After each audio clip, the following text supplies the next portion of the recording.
우리 마가복음 6장 45절에서 56절까지 말씀 교독하겠습니다. 마가복음 6장 45절에서 56절까지 교대로 읽고 마지막 절은 같이 읽겠습니다.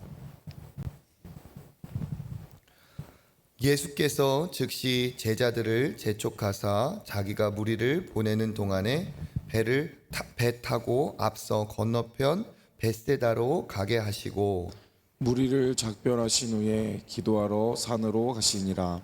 저물매 배는 바다 가운데 있고 예수께서는 홀로 무태 계시다가 바람이 거스름으로 제자들이 힘겹게 노 젓는 것을 보시고 밤 사경쯤에 바다 위로 걸어서 그들에게 오사 지나가려고 하시매 제자들이 그가 바다 위로 걸어오심을 보고 유령인가 하여 소리 지르니 그들이 다 예수를 보고 놀람이라. 이에 예수께서 곧 그들에게 말씀하여 이르시되 안심하라 내니 두려워하지 말라 하시고 배에 올라 그들에게 가시니 바람이 그치는지라 제자들이 마음에 심히 놀라니 이는 그들이 그 떡 떼던 일을 깨닫지 못하고 도리어 그 마음이 둔하여 졌음이러라. 건너가 게네사렛 땅에 이르러 대고 배에서 내리니 사람들이 곧 예수신 줄을 알고 그 온 지방으로 달려 돌아다니며 예수께서 어디 계시다는 말을 듣는 대로 병든 자를 침상채로 메고 나오니 아무데나 예수께서 들어가시는 지방이나 도시나 마을에서 병자를 시장에 두고 예수께 그의 옷가에라도 손을 대게 하시기를 간구하니 손을 대는 자는 다 성함을 얻으니라. 아멘. 할렐루야. 예, 은혜의 자리 나오신 모든 분들 하나님께서 주시는 은혜와 복이 넘치시기를 주님의 이름으로 축복합니다. 오늘 말씀은 예수께서 무리를 건너 제자들에게 가신 말씀이죠. 우리 마가복음 6장 45절 말씀, 우리 첫 절인데요. 같이 한번 읽어보겠습니다. 우리가 일상에서도 즉시 어떤 일에 대해서 즉시 하려고 할 때, 그리고 그 일을 즉시함과 더불어서 재촉하여 빨리 처리하려고 할 때는 의도가 있습니까? 없습니까? 반드시 의도가 있기 마련이죠. 예, 가라고 명령하신 것도 분명히 의도가 있겠지만 즉시 가라 하시고 재촉해서 빨리 가라 하신 것은 분명히 의도가 있습니다. 그러니까 예수께서 지금 제자들에게 즉시 재촉해서 가라고 하신 그 뜻이 무엇인가, 우리가 이것을 살펴봐야 되겠죠. 그러면 지금 이 상황이 어떤 상황인지를 문맥을 따라 우리가 살펴보려면 그 앞의 내용을 보면 됩니다. 그 앞의 내용, 무슨 내용이 있었는지 우리가 잘 알고 있습니다. 44절에 보면 이렇게 쓰여 있죠. 45절에 바로 앞절인 44절에 떡을 먹은 남자는 5,000명이었더라. 아멘. 이렇게 되어 있어요. 그러면 지금 예수께서 방금 어떤 일이 제자들과 있었다는 걸 알 수가 있죠? 5,000명을 먹인 사건, 무슨 기적입니까? 오병이어의 기적입니다. 오병이어의 기적이 일어난 이후에 예수께서 즉시 제자들을 재촉하사 이 배를 타고 건너서 앞으로 가라, 이렇게 얘기를 하셨어요. 그렇다면 예수님의 의도를 우리가 알아볼 수 있습니다. 지금 예수께서 가라고 하신 것은 본인의 입장에서도 빨리 그 자리를 떠나고 싶으셨던 이유이고, 제자들도 분명히 거기에 남아있을 필요가 없기 때문에 그렇게 하신 거죠. 예수님이 그러면 왜 떠나려고 하셨나? 우리 46절 읽어보겠습니다. 무리를 작별하신 후에 기도하러 산으로 가시니라. 아멘. 여기서 딱 단적으로 나와 있는 게 그거죠. 예수님이 지금 기도하러 가셔야겠다 하는 그런 생각을 하신 겁니다. 예수님의 입장에서는 기도하러 그 무리를 떠나고자 했습니다. 추가로 우리가 예상할 수 있는 그런 사실이 있죠. 예수님이 그 배고픈 자들에게 오병이어의 기적을 보여주셔서 떡으로 또 물고기로 그들을 배불리 먹게 하시고 또 남은 것이 12바구니나 되었기 때문에 그 모든 것을 맛본 많은 사람들이 예수님에 대해서 어떻게 생각했을까요? 그리고 예수님을 이제 어떻게 그들이 모시려고 했을까요? 그들은 그 당시로는 더더욱 그랬습니다. 먹고 사는 생계가 정말 중요한 것이기 때문에 예수님을 더 위대하게 생각을 했던 거죠. 그 전까지는 고치시고 그들에게 귀신을 쫓아내시고 하는 그러한 수준에서 예수님을 보았다면 이제는 그들의 모든 양식까지도 해결하시는 그러한 분으로 보았습니다. 이건 그들에게 대단한 사건이죠. 당시 그들은 구원자를 기다리고 메시아를 기다리고 그 로마의 압제에서 자기를 구원할 그 정치적인 왕이 오기를 간절히 바라고 있었던 상황입니다. 그러니까 이들은 대부분 마음에 어떤 생각을 가졌을까요? 이 예수라는 분이 우리의 왕이 되어주시면 우리에게 모든 걱정도 다 사라지고 우리의 모든 어려움도 없어지고 또 이가 로마에서 우리를 구원할 구원자가 되실 것이다 하면서 예수를 정치적인 구원자 메시아로 그리고 그들의 왕으로 삼으려고 예수님을 주목을 했던 그런 상황입니다. 그 상황에서 예수님은 어떻게 하셨죠? 즉시 그 상황, 그 자리를 떠나려고 하셨습니다. 지금 상황은 사람들의 인기가 가장 뜨거울 때였고 사람들이 제일 주목하던 때였고 사람들이 제일 그를 높이면서 어마어마한 칭찬과 박수를 보내던 그 자리에 그 시점에서 예수님은 즉시 떠나고자 하셨습니다. 즉시 그 자리를 비키고 나가시려고 했죠. 그리고 예수님이 가고자 하셨던 장소는 어디였습니까? 무리와 작별하신 후에 기도하러 산으로 가시니라.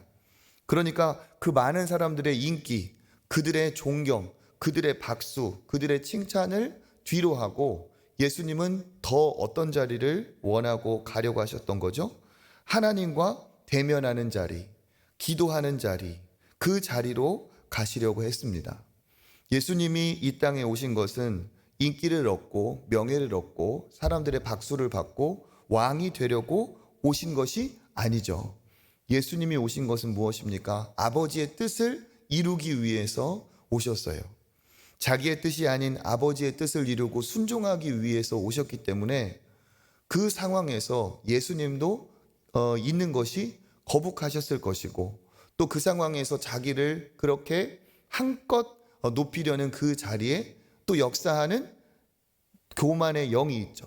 악한 영이 예수님을 또 노리고 교만하여서 자기에게 집중하려 하는 그러한 상황에 예수님은 다시 본질로 돌아가고 아버지께 집중하고 아버지의 뜻을 구하고 아버지를 대면하는 그 자리를 예수께서는 가려 하셨다는 사실입니다. 예수님께 인기보다 중요한 것은 사람들의 칭찬보다 중요한 것은 뭡니까? 하나님을 대면하고 하나님께 나아가는 거죠.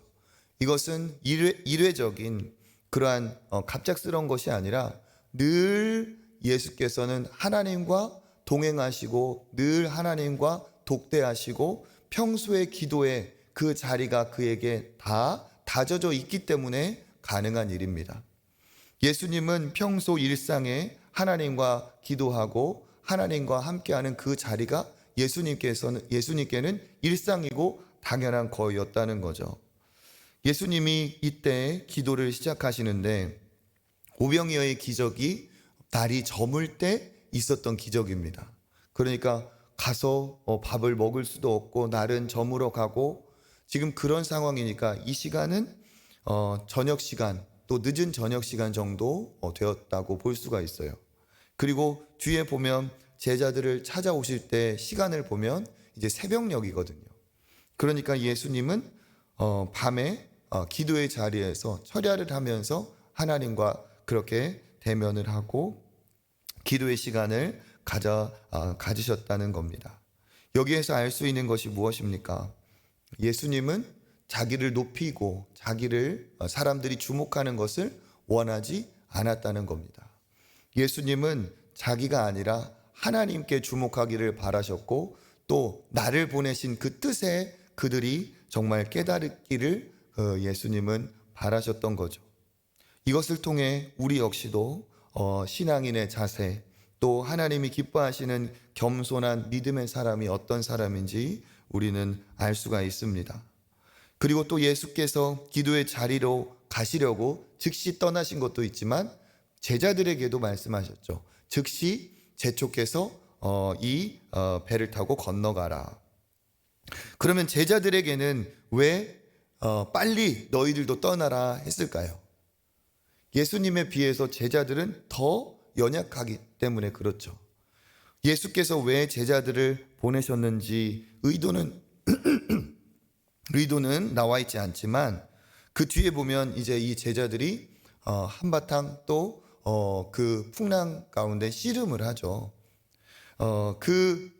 제자들의 그 뒤의 상황을 볼 때 이들이 지금 오병이어의 기적 이후에 어떤 상황이었는지 우리가 알 수가 있습니다.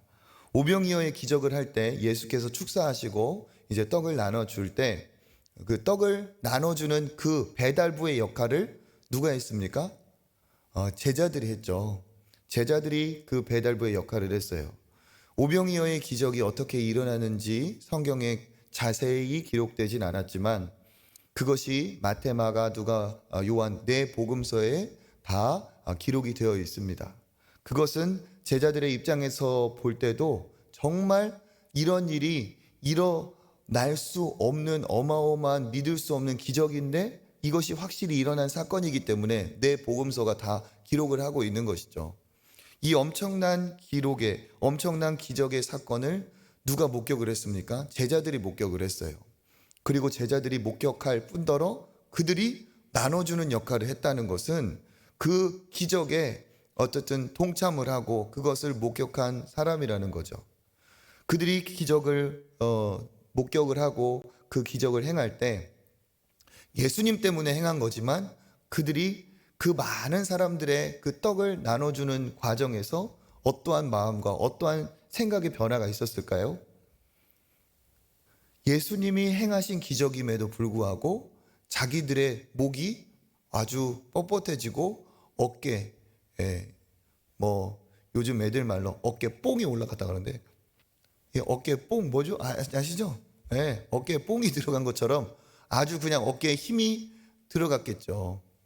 그러면서 자기가 무엇이라도 된 것처럼 내 노력과 내 능력으로 하는 것처럼 여기 떡을 받아 먹는 그들은 그냥 일반적인 평범한 사람이고 떡을 나눠주는 나는 뭐라도 된 것처럼 하는 그러한 자고한 마음에 그들이 사로잡혔을 겁니다. 그 교만함. 그것에 예수께서 어땠을까요? 예수님조차도 그곳을 떠나야겠다 하는데 그들은 더 연약해서 빨리 예수님이 왕이 되시고 우리도 한 자리씩 차지하고 우리도 조금 이들 위에 군림하고 이러한 생각을 분명히 가졌을 겁니다. 그 교만함에 그 유혹에 넘어가지 않도록 예수님은 어떻게 하십니까? 그들을 다시 훈련의 자리로 보내시죠. 어떤 훈련의 자리입니까? 풍랑의 자리. 풍랑에서 이들이 또 어떻게 하죠?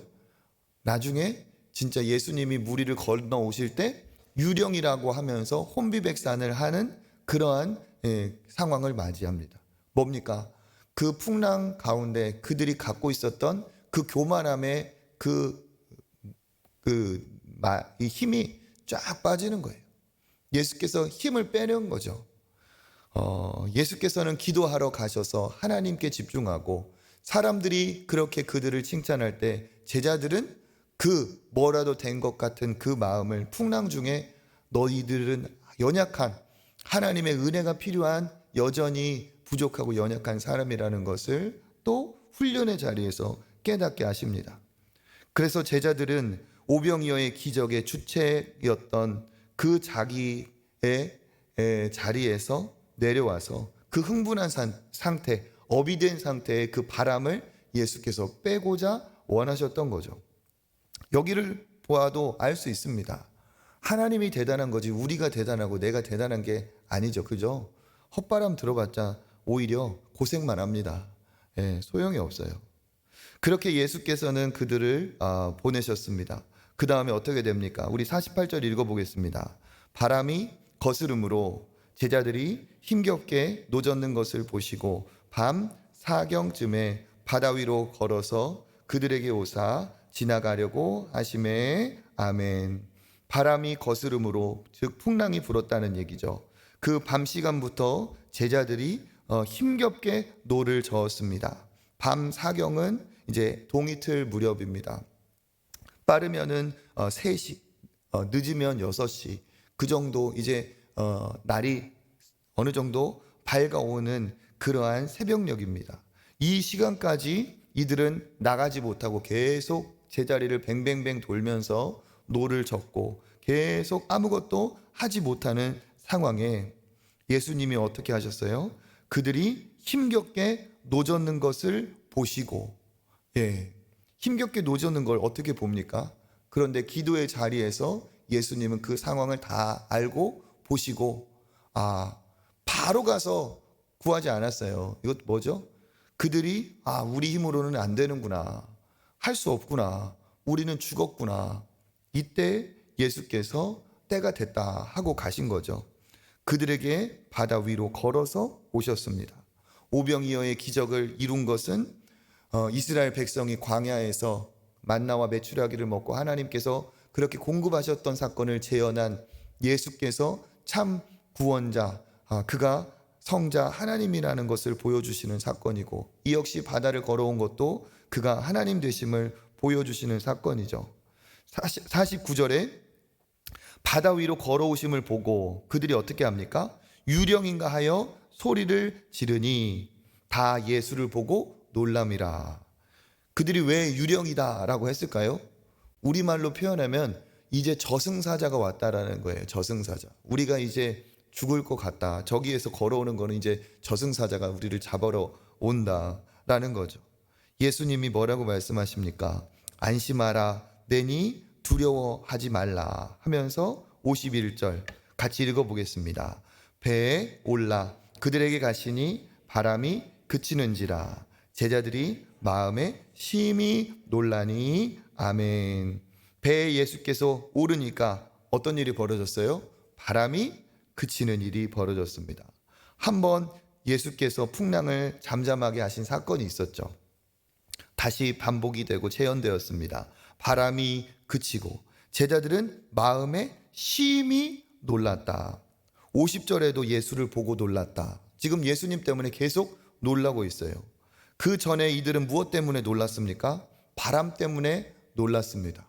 그런데 지금 놀람의 대상이 바뀌었죠. 예수님 때문에 놀랐습니다. 이 예수님이 누구시길래 이렇게 어마어마한 일을 이루실까? 그러면서 그들의 상황을 52절이 이야기하고 있습니다. 읽어보겠습니다. 이는 그들이 그 떡 떼시던 일을 깨닫지 못하고 도리어 그 마음이 둔하여 졌음이러라. 아멘. 떡을 떼던 일은 오병이어의 기적, 방금 앞에 일을 얘기하는 거죠. 그 오병이어의 기적을 이루신 그 예수님이 누구이신지 깨닫지 못하고 예수님 때문에 또 놀라는 그들의 마음의 둔함. 함께 예수님이 거하시고 그가 이 어마어마한 기적을 이루셨음에도 불구하고 예수께서 진짜 창조주이시고 진짜 구원자이심을 아직도 깨닫지 못하는 그러한 둔함이 있다는 거죠. 마음이 둔하여서 예수님이 누구신지 아직도 발견하지 못하는 그들의 연약함이 있습니다. 그리고 예수께서 함께 제자들과 건너가서 사람들이 이제 다시 몰려오죠. 아침절이 되었을 텐데 사람들이 몰려와서 어떻게 합니까?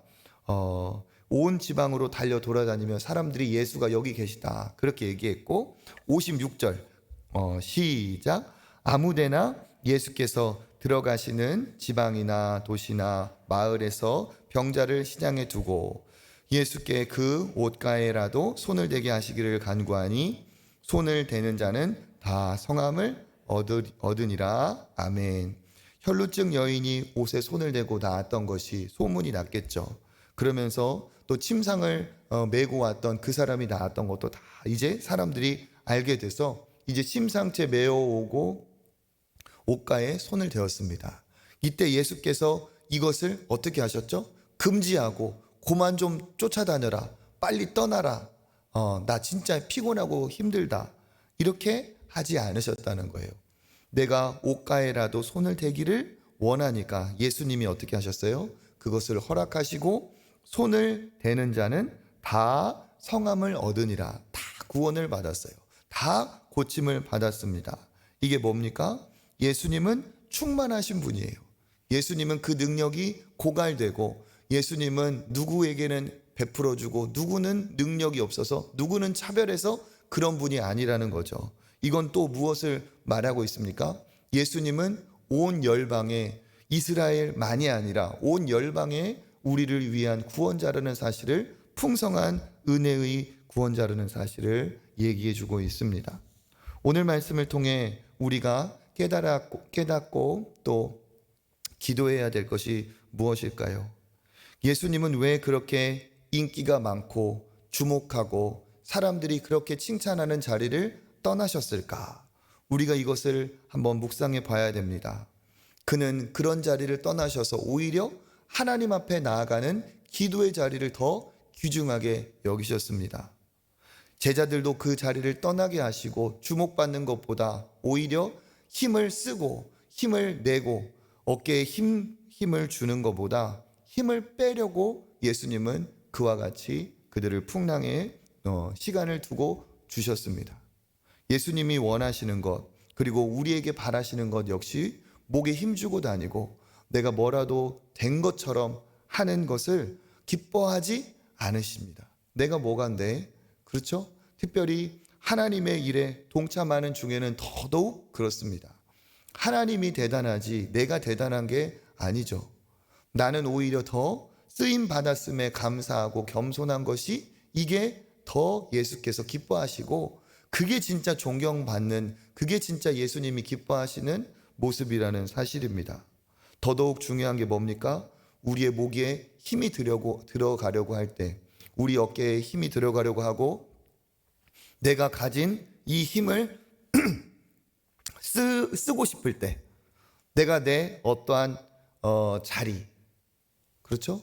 뭐 남녀 전도회 회장에서부터 우리 교회 안에 직책과 직분 다 있어요. 세상에서도 마찬가지죠. 회장, 사장, 뭐 지점장 뭐 다 있어요. 그렇죠? 그렇게 힘을 쓰려고 하는 건 하나님이 기뻐하지 않으십니다. 하나님은 그 자리에서 오히려 힘을 빼고 예수님처럼 섬김의 자리에 가기를 더 원하시죠. 그 방법은 뭡니까? 하나님 앞에 나아가는 거예요. 예수님처럼 하나님 앞에 나아가서 내가 누구인지를 다시 깨닫고 내가 왜 하나님 앞에 부름받았는지를 깨닫는 것이 이것이 하나님이 기뻐하시는 시간입니다. 오늘 이 새벽에 나온 분들도 다 그런 분인 줄 믿습니다. 하나님 앞에 설 때 우리가 힘이 더 들어가는 것이 아니라 더 힘이 빠지고 더 하나님을 의지해야겠다. 이러한 마음의 감동이 있는 게 이게 제대로 된 신앙이고 진짜 기도하는 사람의 자세이죠. 또 무엇입니까? 우리가 놀랄 것은 세상 풍랑이 아니라 진짜 놀라야 될 것은 예수님이라는 사실이에요. 그리고 그 예수님이 누구이신지 알아가는 것이 우리 신앙생활의 목표입니다. 방금 응답을 주시고 방금 기적을 주셨어도 그가 누군지 몰라서 또 놀라고 하는 것도 이것도 문제죠. 우리가 진짜 놀라우신 예수님을 알고 그로 인해서 우리가 그를 경외하는 것이 믿음의 자세인 줄 믿습니다. 그 모든 오는 자를 옷가에 손을 대게 하시고 그에게 구원을 베푸신 예수님은 오늘도 우리가 기도할 때 풍성한 은혜를 베풀어 주시고 하나님이 주시는 은혜로 채워주실 줄 믿습니다. 오늘 말씀을 붙들고 기도하시는 중에 또 하나님이 주시는 은혜와 복이 넘치시기를 주님의 이름으로 축복합니다. 하나님 감사합니다. 오늘도 이 짧은 본문이지만 우리에게 깨닫게 하시고 말씀하시는 것이 일이 많은지 또 아버지 감동을 주시니 감사를 드립니다. 무엇보다 아버지 그 명예로운 자리 그 사람들이 주목한 자리를 즉시 재촉하여 떠나게 하셨던 것처럼 우리 역시도 그러한 자리보다 하나님을 독대하는 자리를 더 기뻐하게 하여 주시옵소서. 그리하여 하나님 앞에 귀하게 쓰임받는 주의 백성 도구 되게 하여 주시고 하나님의 영광을 드러내는 아름다운 통로가 되게 하여 주시옵소서. 옷가에라도 손대기를 허락하시고 그것만으로도 고치시고 구원하신 주님께서 오늘도 기도하는 자를 아버지 긍휼히 여겨주셔서 주의 옷가에 손이 닿게 하시고 아버지 그 기도로 놀라운 응답을 경험하는 이 귀한 새벽 되게 하여 주시옵소서. 모든 것 감사드리며 예수 그리스도 이름으로 기도드립니다. 아멘. 우리 같이 기도의 자리로 나아가겠습니다. 은혜가 더 풍성하게 흘러넘치는 사랑의 공동체 우리 초청교회 되게 하시고 또 어제도 소그룹 주일이 있었습니다. 정말 친밀하게 아름답게 정말 소소하게 그렇게 교제가 넘치는 우리 초청교회 사랑의 공동체 되게 해달라고 또 함께 동참한 남녀 전도회를 위해서도 기도해 주시기를 바랍니다. 이제 3월부터 시작될 양육과 모든 시니어 대학 우리 귀한 또 육아 사랑방 등 모든 모임마다 모든 양육에 또 은혜를 더하시고 그곳에 하나님 또 은혜 받기를 소망하는 자들이 많이 결단하고 동참하게 해달라고 또 인도하는 교육자들을 위해서도 기도해 주시면 감사하겠습니다. 특별히 오늘부터 3일간 진행되는 새봄 은혜 집회에 하나님 은혜를 더하여 주시고 또 우리 초청의 모든 성도들이 나와서 풍성한 은혜를 경험하게 해달라고 보내신 우리 강사 목사님 성령으로 충만케 해달라고 그렇게 중보 기도해 주시면 더 감사하겠습니다. 우리 시간에 주님 한번 찾고 또 기도의 자리로 나아가겠습니다. 주여